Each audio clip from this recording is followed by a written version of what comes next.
A jelenlegi gazdasági vezetés Demszky Gábor úr segítségével véghez akar vinni, katasztrófa felé sodorja véleményünk szerint a BKV-t. Erre szeretnénk elsősorban a közvélemény, másodszorban pedig a szakmai közvélemény figyelmét felhívni. Teljes körű hatalomátmentése, gazdasági hatalomátmentésére készültek föl a gazdasági vezetők, és mint említettem, a főpolgármesterünk segítségével. Ennél a vállalatnál sem gazdasági, sem politikai átmentés nem zajlott, és nem is zajlik. Tavaly február óta 2500-rel kevesebben vagyunk, de az utcán, az autóbuszokon, a villamosokon viszont 400-al többen. Én nagyon elégedett vagyok a BKV új vezérigazgatójával és a stábjával. Megkezdődött a BKV átalakítása, Hamburg konzult átvilágítása alapján. Ezt a cég egyébként a Világbanktól kapott megbízást, és a Világbank finanszírozta a vállalat teljes átvilágítását.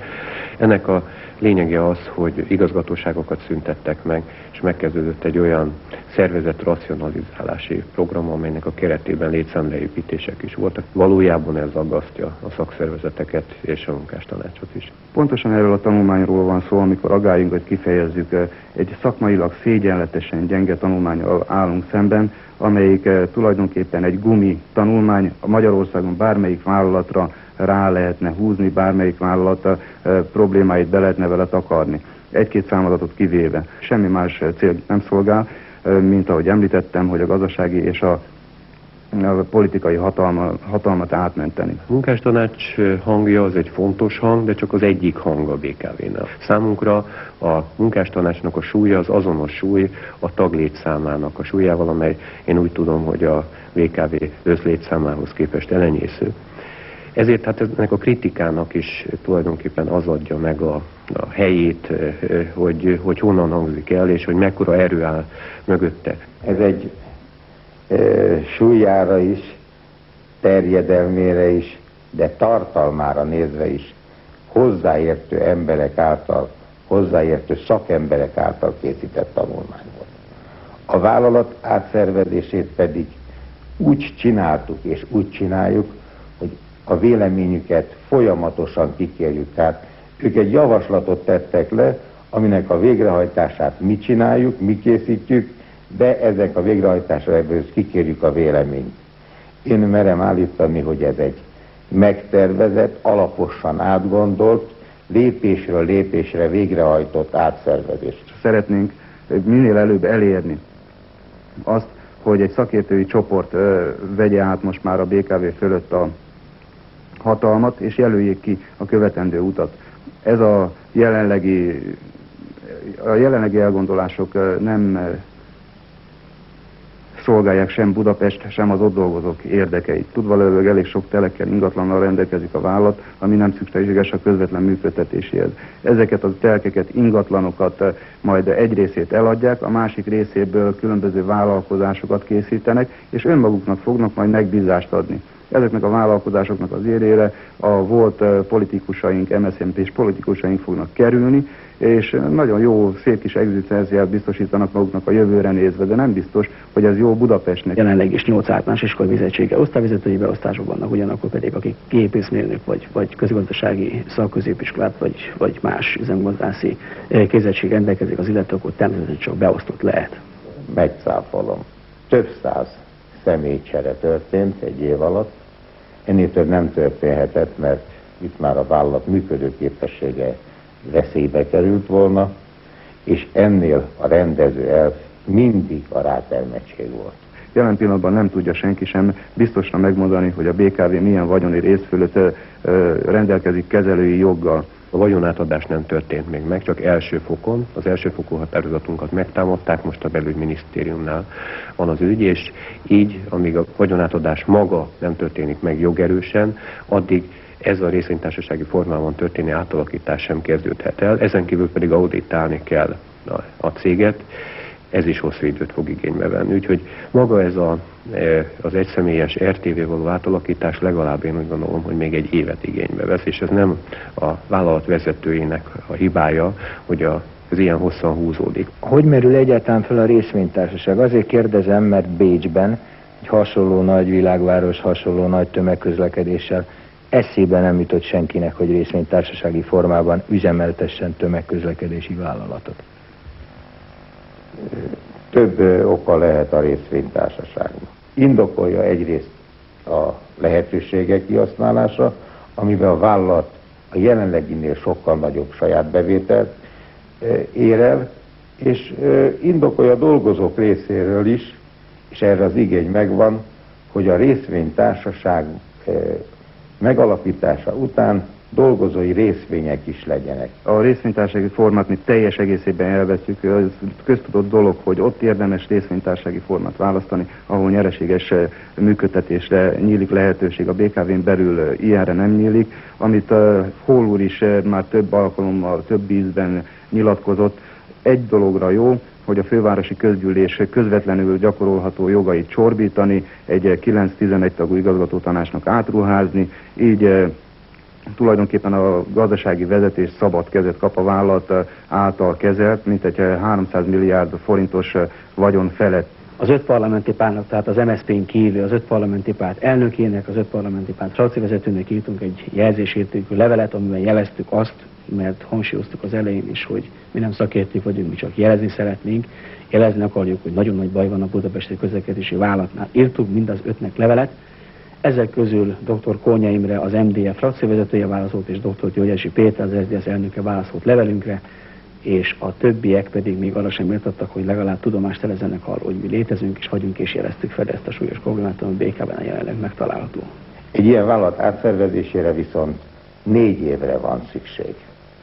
Ilyen jellegű munkát állítom, hogy Magyarországon még nem végeztek. Ennek a végén ez a vállalat egy karcsú vállalat lesz, mintegy 14-15 ezer fővel fog működni, a korábbi 30 ezer célzott, és amit én átvettem, 24 ezer foglalkoztatottal szemben, tehát lényegesen termelékenyebb lesz, és az utcán lévő, tehát a járművezetők, a forgalomirányítók száma viszont növekedni fog. Ebben az évben egyébként beindul egy olyan járműrekonstrukciós program, amelynek a keretében 130 autóbuszt vásárol a BKV, ebből 50-et DAF motorral, és olyan váltóval, hátsó híddal felszerelve, amelynek az eredményeképpen tulajdonképpen csak a kaszni marad, a régi Ikarus kaszni karosszéria. Egyébként valamennyi főelem az új elem a buszban, és ez egy sokkal környezetkímélőbb autóbusz, amit a 7-es, 1-es vonalán, illetve a 15-ös vonalán, tehát a belvárost keresztező vonalakon fogunk járatni. Jövő évben remélem, hogy be tudunk indítani egy hasonló programot villamosok beszerzésével is. Folynak erről tárgyalások az IBRD-vel és a Világbankkal. Tulajdonképpen a BKV helyzetén az egy jelentős tőkeinvestíció segíthet, csak ezt teszi lehetővé a jelenlegi tömegközlekedési színvonal, ami egyébként nem rossz, a világviszonylatban, európai viszonylatban nem rossz, ennek a tartását, illetve valamelyes színvonal növelést. Én elsősorban a budapesti tömegközlekedésért önmagában aggódom, amelynek a színvonalát tartani úgy gondolom, hogy közös felelősség, mármint a kormányzati és a miénk. Nincs kétségem felőle, hogy nem utoljára hallunk az ügyről. Noha feltűnő a hallgatás olyankor, ha egyszemélyes részvénytársaságok, KFT-k alakulnak állami Érdekvédelmi szervezetének egyikéről, a kislétszámú munkástanácstól kapott nyílt levélről szólt az újságírók előtt.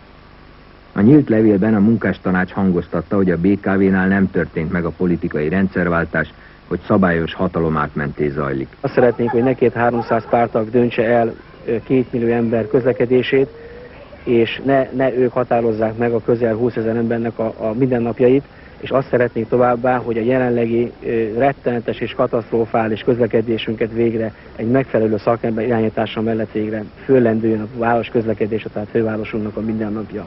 Több olyan személyről tudunk, aki korábban is 7. kerületi pártbizottsági tag volt, ugyanakkor vállalati független kibizottság titkára volt, és akkor különböző igazgatói beosztásokat lát el ezekben a különböző kreált házi KFT-ben, illetve különböző utazási irodáknak a vezetésében, irányításában ténykedik. Panaszolták a levélírók, hogy a munkástanács véleményére a vállalatvezetés nem kíváncsi, hogy a BKV átszervezése esetleges részvénytársasággá való átalakítása nem körültekintően zajlik. Hall úrral tárgyaltunk több ízben, de sajnos a információkérésénket vagy részben adták csak ki, vagy teljes egészében megtagadták, holott szakszereti jogaink alapján minden további nélkül elkérhetjük, megkérhetjük a gazdasági vezetéstől. Hol úr még az egyeztető tárgyalásra sem volt hajlandó, szakmai hiányosságokra szerettük volna fölhívni a figyelmet, úgy a Hamburg Konzum anyagán, mint a vállalat átszervezési javaslatát, amit a Hol elvtársék dolgoztak ki. Hol elvtárséknak? Hát sajnos elvtársak, mert itt semmi sem változott. Itt tudni kéne azt, hogy milyen hatalmi struktúrára épült fel a BKV. Itt legfeljebb helyet cseréltek, egyes elvtársak széket cseréltek, vagy éppen pozíciót, de anyagiakban nem jártak semmivel sem rosszabbul, és az aggodalmaink fő forrása ez. A főpolgármester úgy fogalmazott, hogy a nyílt levél minősíti önmagát. Nem is szólna róla, ha a hét műsora nem kreál politikai ügyet a munkástanács véleményének közreadásával. A hatalom és vagyonátmentésről elmondta, hogy a cég új vezetése 100 korábbi vezetőtől vált meg. A vagyonátmentés pedig kizárt, hiszen a BKV teljes vagyona a fővárosi önkormányzaté. Ez alatt az egy év alatt 77 vállalati vezetőt mentettek fel, 44 új vezetőt, többségükben pedig fiatal szakembereket neveztek ki. A teljes vezetői létszám pedig figyelemre méltó adat ez, és kérem, hogy közöljék, 293-ról 199-re csökkent, tehát mintegy egyharmadával csökkent a vállalat vezetői létszáma. Az átszervezés, ez egy látszatátszervezés, és gyanítjuk, hogy azért tervezi Hol úr 4-5 évre ezt a vállalat átszervezését, ami egyébként fél éven belül végrehajtható lenne, hogy a világkiállításig kihúzza valahogy, utána majd szépen nyugdíjba megy. A világkiállításig tönkre lehet tenni ezt a vállalatot, amitől mi nagyon félünk, és pontosan ezért aggódunk. A lényeg az, hogy a BKV vagyona a BKV-val együtt az egész vállalat a főváros tulajdonába fog kerülni, tehát hatalomátmentésről, vagyonátmentésről legfeljebb velünk kapcsolatban lehet beszélni, nem a vállalat vezetése részéről. Szóval ez a vád ez teljesen alaptalan, és érveket nem olvashatunk, érveket, utalásokat, tényeket ezzel kapcsolatban a levélben sem. Az átalakítás a nyílt levéllel ellentétben szakértői anyagok birtokában a Világbank és az Európai Fejlesztési Bank szakmai koncepciója szerint zajlik, példásan.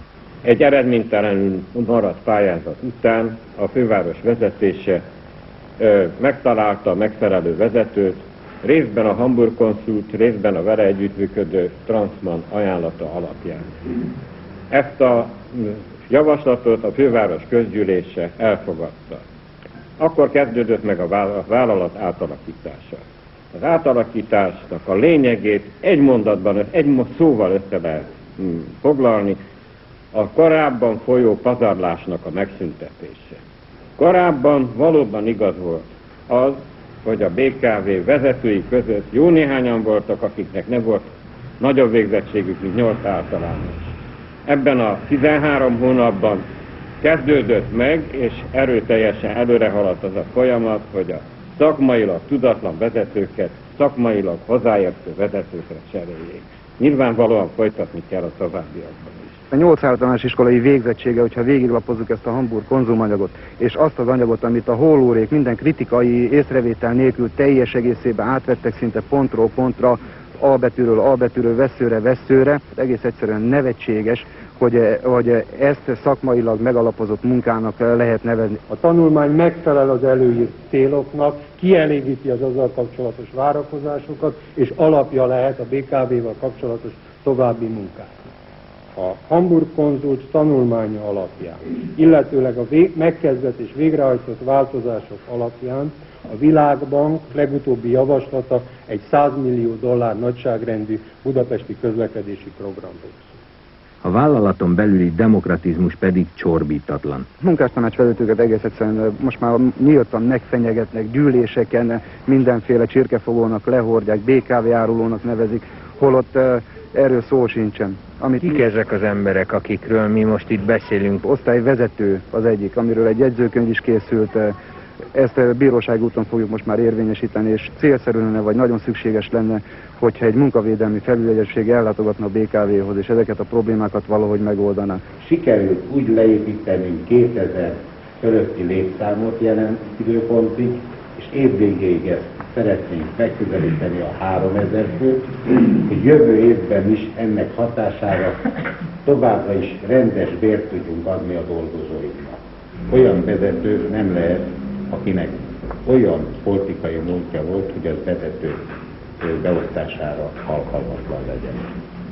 Nagyon nehéz megállapítani ezt, ma a parlamentben is vitatkoznak fölött, de az alapelv, és amíg én ezt a vállalatot vezetem, akár rövidebb, akár hosszabb ideig, egyetlen egy elv érvényesülhet, hogy valaki jól felkészült vezető legyen. Ez a kinevezéseknél az alapelv. Ha nagyon nyíltan kimondom, nem akartam, és talán hibát követek el, ha arra gondol, a vállalatnál több mint 3000 párttag volt. Ha úgy gondolják a vállalat átszervezését, hogy 3000 párttagot fölmentek, a Budapest tömegközlekedését meghiúsítanám, és azt hiszem a rendszerváltás legnagyobb hibáját követném el. A főpolgármester hangsúlyozta azt is, hogy a munkástanács csekély létszáma mellett az is tény, hogy a BKV többi üzemegységénél működő munkástanácsok elhatárolják magukat a nyílt levélben foglaltaktól. Mindenki gondolkodjon el azon, hogy miért Hollór elvtár vagy Hollór elvtárs úr által 87 főre becsült munkástanács taglétszámú kis szervezeteknek kell elmenni a bíróságra egy olyan horderejű kérdésben, mint például a vállalat átszervezése.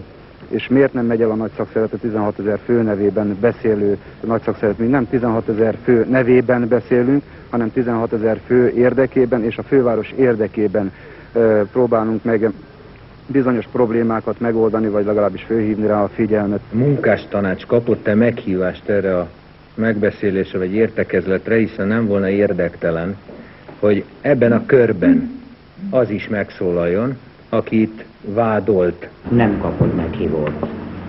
És nem véletlenül nem kapott, valóban szándékosan nem kapott meghívót erre a sajtótájékoztatóra. Már súlyánál fogva nem kéne, hogy elmondja a sajtó előtt a véleményt? Nem, az, hogy nem kapott meghívót a munkástanács, ennek semmi köze nincs a munkástanács súlyához. Ha egy embernek van egy jogos panasza 20 000 közül, az ugyanúgy jogos. Ennek semmi köze a súlyához. Hogy hallgassuk meg, mert mégis itt van a munkástanács egy képviselője. Hát, ha más gondol. A munkástanács képviselője megfogalmazta már, hogy mit gondol. Azt gondolom, ezt mindenki kiosztottuk a nyílt levélben, mindenki elolvashatja. A munkástanács nem kevesebbet állított, mint azt, hogy átszervezés történik, de nem úgy, ahogy az kívánható lenne. Félti a 300 milliárdos vagyon átmentését az egyszemélyes vagy még nem eldőlt, de részvénytársasági formában a munkástanács. Ha egy ember félti is, hogy itt az úr elmondta, teljesen jogos, fogalmazza meg, a demokrácia lényege. És miért fél tőle? Azért fél tőle, mert elhangzott, hogy a munkástanács elmondhatja gondjait, problémáit. Kezemben van a Fővárosi Munkaügyi Bíróság 12-én, április 12-én született határozat, amely jogerős fellebbezésnek helye nincs, helyet adott annak a panaszának, a munkástanács panaszának, hogy nem érvényesíthette a jogait a munkástanács, nem hívták meg, nem kérték